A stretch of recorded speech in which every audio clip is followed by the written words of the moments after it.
जय स्वामीनारायण। मैं शास्त्री कपिल जीवनदास जी। आज मैं बात करूंगा दया के ऊपर, लेकिन अभी तक आपने हमारे चैनल को सब्सक्राइब नहीं किया है तो प्लीज़ घंटी बजाइए और सब्सक्राइब कीजिए, क्यों कि मेरा वीडियो आपको सबसे पहले मिले।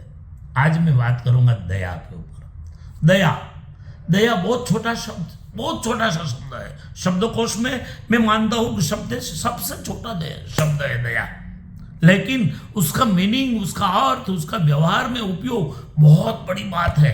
और इसलिए हमारे तुलसीदास जी महाराज ने कहा है, तुलसी दया न छांडिए जब तक घट में प्राण। तुलसीदास जी ने बहुत बड़ी बात की।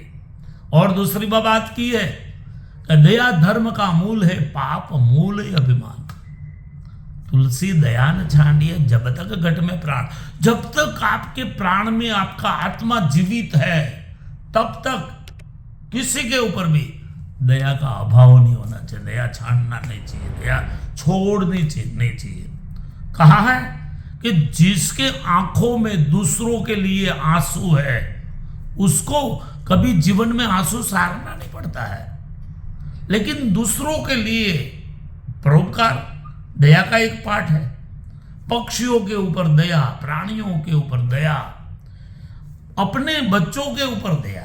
भगवान अपने भक्तों के ऊपर दया रखते हैं, उसी प्रकार भक्त को भी भगवान के ऊपर दया रखनी चाहिए। किस प्रकार से?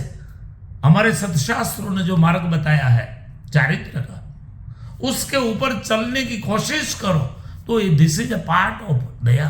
दया का पार्ट है। इसलिए जीवन में आत्मा तब कहा जाता है कि आपके हृदय जो है उसको दिल बनाना है, तो दिल तब कहा जाता है कि आपके ऊपर, आपको किसी के ऊपर दया हो। आप रास्ते में जा रहे हो, कोई वृद्ध व्यक्ति रोड क्रॉस कर रहा है। कई लोग मैंने देखा है कि गाड़ी को इधर उधर करके फटाफट भाग जाते हैं, लेकिन उस समय 1 मिनट के लिए गाड़ी रोक के उस व्यक्ति को, वृद्ध को, अंध को, बच्चे को क्रॉस करने का चांस दी, यही सबसे बड़ी दया है। आप ट्रैफिक में 1 घंटा रुक सकते हो, लेकिन इस प्रकार कोई प्राणी जा रहा है, कोई सर्प रोड क्रॉस कर रहा है, कोई पक्षी जा रहा है, तो जीवन में लगना चाहिए कि मेरे से इसको नुकसान ना हो। ये सबसे बड़ी दया है। अगर आप कुछ नाश्ता कर रहे हो, होटल में बैठे हो, आप लारी के ऊपर कुछ नाश्ता कर रहे हो और उस समय को छोटा बच्चा खाने के लिए तड़प रहा है, तो सबसे पहले आपको विचार आना चाहिए कि मैं आज भूखा रहूंगा तो मैं तो कहीं ना कहीं खा लूंगा। क्यों कि भगवान ने मुझे खाने के भोजन के लिए बहुत कुछ दिया है, इस बच्चों को पहले खिला दो। और उसके अंदर से खाने के बाद जो संतोष का भाव निकलेगा, इससे बड़ा कोई आशीर्वाद नहीं होता है। वो आपके जीवन को पलट देता है। कोई संत, कोई वृद्ध, माता पिता अपने बच्चों के ऊपर, बच्चों की जिम्मेदारी है। कई बार मैंने देखा है कि बच्चे बड़े होने के बाद, किसी कंपनी का सीईओ बनने के बाद, किसी अच्छी जॉब करने के बाद, किसी अच्छी डिग्री लेने के बाद, समझ ये मानता है कि अब मेरे अलावा, मेरे जैसा दुनिया में कोई नहीं है, और वहां तक होने लगता है कि अपने माता पिता का अपमान करने के लिए भी वो तैयार हो जाता है। प्लीज आज के युवाओं को मेरी हाथ जोड़ के नम्र विनती है, अगर जीवन में सुख पाना है तो कभी भी अपने माता पिता का अपमान मत करो। शायद हो सकता है सम्मान ही करना चाहिए, उसकी आज्ञा का पालन ही करना चाहिए, लेकिन कई बार हमसे वो नहीं हो सकता है, कोई बात नहीं, लेकिन अपमान तो कभी नहीं, माता पिता का नहीं, किसी छोटे व्यक्ति का भी नहीं। हम अभिमान में, एटीट्यूड में कई बार अपने कर्मचारियों को अपमान कर देते हैं।